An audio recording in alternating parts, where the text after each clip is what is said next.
version of blockchain? So the blockchain itself, the idea there is that you have like a chain of blocks, and each block is just like a box into which you put transactions that happen.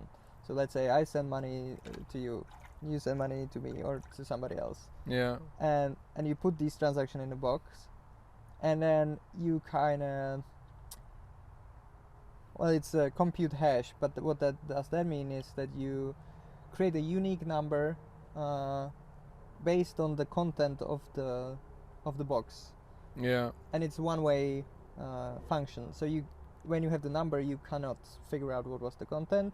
But if you have the content, you always get the same number. If you have the same content, you always get the same number.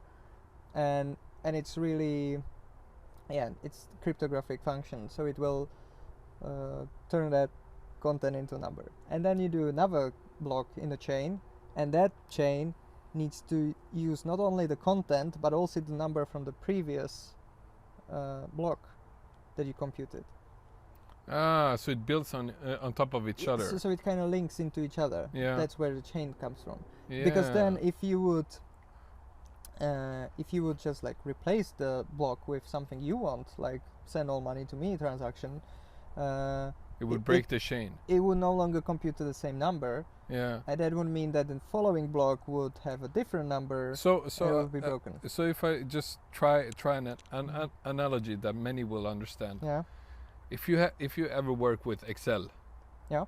So Excel is basically boxes, right? Cells. Yeah. And when you have functions between the cells, then they interact with each other. So for example, you have 3 plus 5, and then you have equals, and you have a summarize option which takes 3 plus 5 and puts 8, right? Yeah. So this is basically, in my head, blockchain, like the easy version. So you have something that you put into the like whatever, it's a transaction, or if it's a NFT, or it's you basically give it an ID number.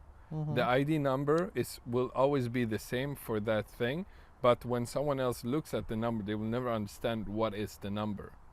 What does it stand for? Yeah, I guess it's similar.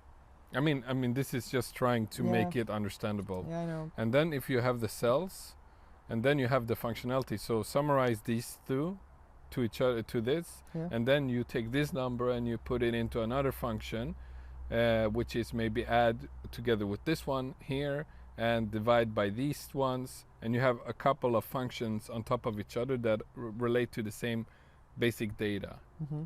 If you change any one of those datas to like a letter, then the whole chain will break. The whole chain will be like error, cannot compute. Yeah. Of course, in Excel, if you change it to another number, it will still compute it. So that's not how it works. Yeah. So basically, it's that fragile that it has to be exactly that number and nothing else. Then it will be an error in all of the. That's something like that. Something like that. Okay. Like on every step, it kind of makes sure that the previous step